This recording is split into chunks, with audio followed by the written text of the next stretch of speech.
સરકાર એમ કહે છે કે ડબલ એન્જિનની સરકાર છે. ડબલ ને 5 એન્જિન છે, પણ 5 ફેલ છે. ભંગારમાં આપી દેવા પડે એવા એન્જિન છે. વિશ્વગુરુ દેશને બનાવવો છે.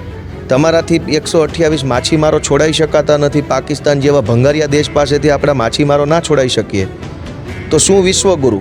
કોંગ્રેસના નેતા પાસેથી ચૂંટણી હારવાનું શીખવાનું, વિરોધ કરવાનો. વિરોધ કેવી રીતે કરાય? પણ એણે વિરોધ જ કર્યો હોત તો અમારો રાજકારણમાં જન્મ જ થોડો થયો હોત.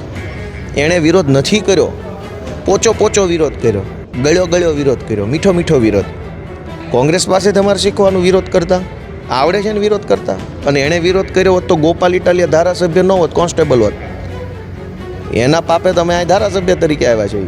હજુ અમારે એની પાસે શીખવાનું. તમારે ક્રિકેટની વાતો આવે તો ભાજપવાળા શર્ટના 2 બટન ખોલ નાખે છે, અને માછીમારની વાત આવે તો કેમ પાકિસ્તાનથી ડરે છે સરકાર ભાજપની? માંગણી શું કરવી પડે? આપણા રાજ્યના છે. નરેન્દ્ર મોદી ને અમિત શાહ જે રાજ્યમાં જન્મ્યા છે એ રાજ્યના માછીમારો છે. તો કેમ સરકારને એટલી ચિંતા નથી થતી કે આપણા રાજ્યના માછીમારો પાકિસ્તાન શાનું પકડી જાય? લાખ કે 100-1 કરોડનું પેમેન્ટ છે એ ખેડૂતોને આપો, એવી આજે મેં માંગણી કરી.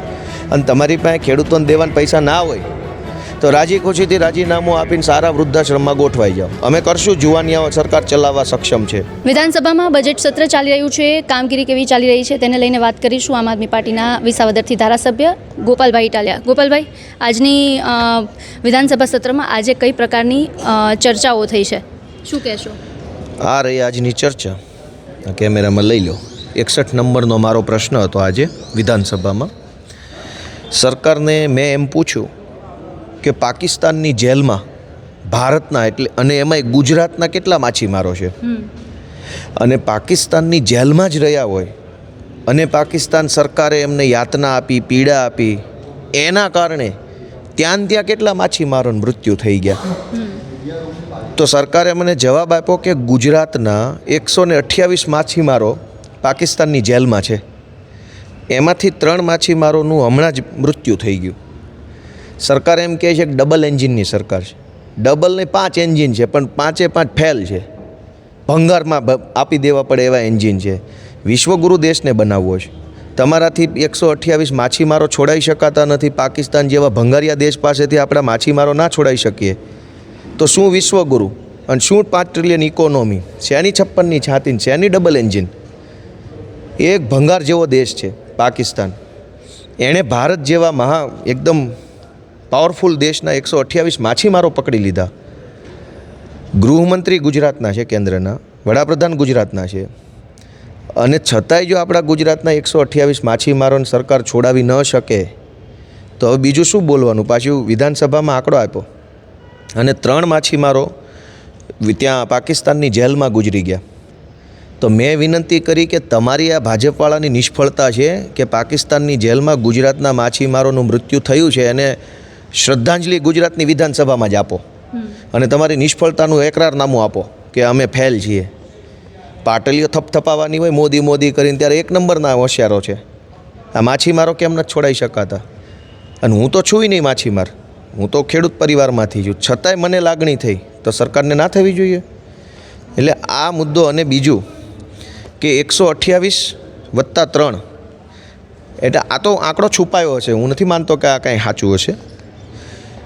જે માછીમારો પાકિસ્તાનની જેલમાં છે એમના બાળ બચ્ચા, એમની પત્ની, એમના વૃદ્ધ મા બાપ, એમના ઘરમાં શિક્ષણની વ્યવસ્થા, આરોગ્યની વ્યવસ્થા, એમને રોજગાર એ કોણ આપતું હશે?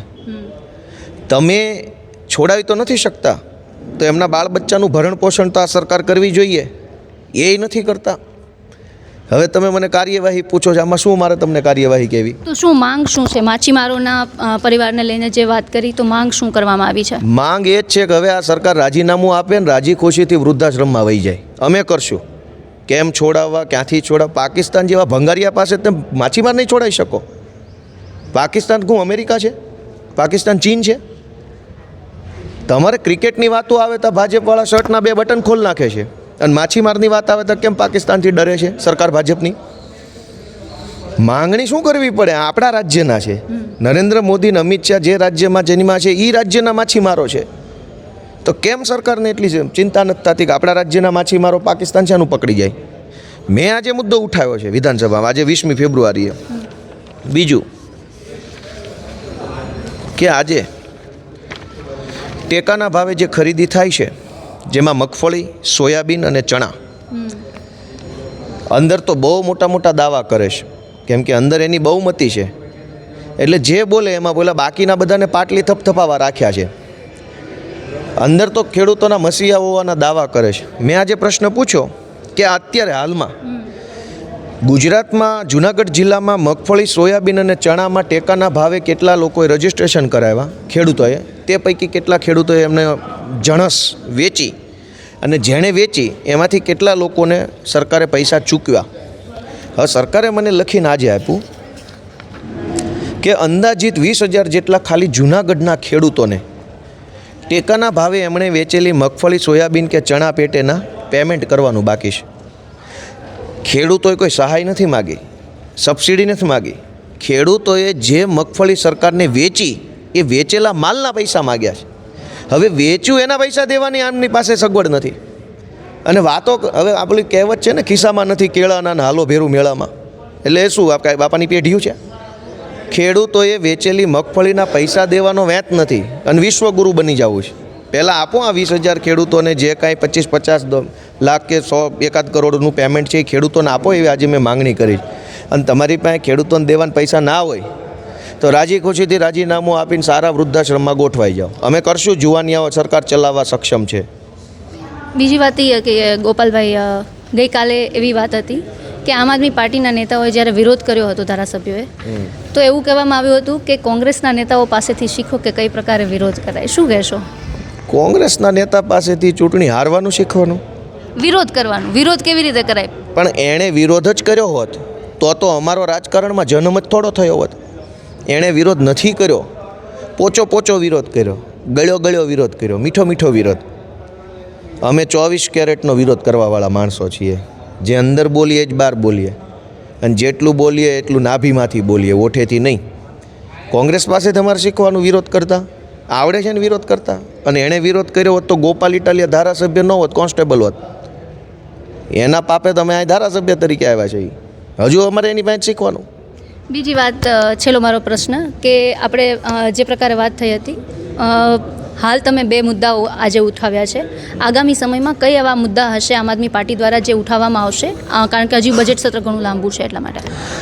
આગામી સત્રના મુદ્દા તો એડવાન્સમાં નહીં કહી શકું, કેમ કે રોજે રોજ જેમ આવે એમ હું કહીશ તમને. પણ મેં અત્યાર સુધીમાં જે ઉઠાવ્યા એવું હું તમને કહું કે ગઈકાલે મારો મુદ્દો એવો હતો, આમ તો આખા ગુજરાતની પરિસ્થિતિ એવી છે, પણ મેં પ્રશ્ન પૂછ્યો તો રાજકોટ અને સુરતને લગતો.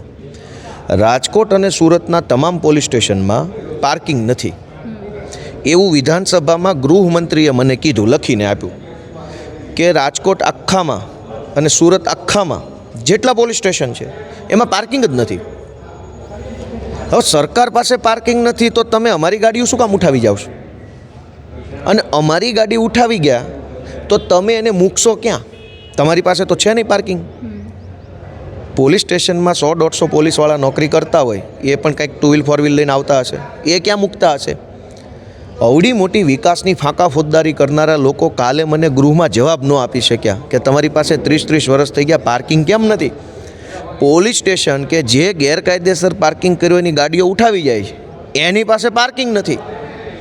તો પોતાની ગાડી મૂકવાનું પાર્કિંગ નથી, મારી ગાડી ઉઠાવી જાય, ટો કરી જાય તો એનું પાર્કિંગ નથી. પછી મેં વિધાનસભામાં પૂછ્યું કે તમારી પાસે પાર્કિંગ નથી અને તમે મારી ગાડી ઉઠાવી જાઓ તો એ ગાડી તમે જ્યાં મૂકી રાખો, એ ગાડીને સાચવવા માટે કોઈ વ્યવસ્થા છે કે પછી એની ઉપર કાગડા ને કૂતરા ને ભૂંદડા આવીને તોડફોડ કરી જશે? તો એ વાતનો જવાબ મને કોઈ આપી શક્યો નહીં ગૃહમાં.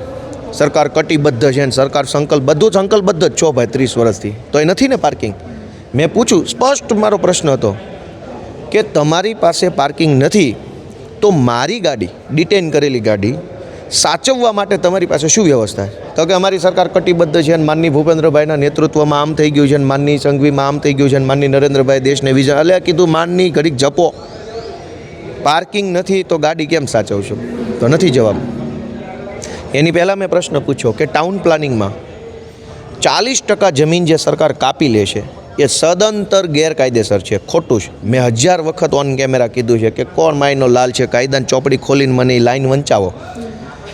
ટાઉન પ્લાનિંગ એક્ટ જે બનેલો છે એની કાયદાની ચોપડી ખોલો ઇંગ્લિશ અથવા ગુજરાતી હિન્દીમાં અને મને બતાવો કઈ કલમમાં કઈ જગ્યાએ લખ્યું છે કે 40% જમીન સીધી બૂચ મારી લેવી.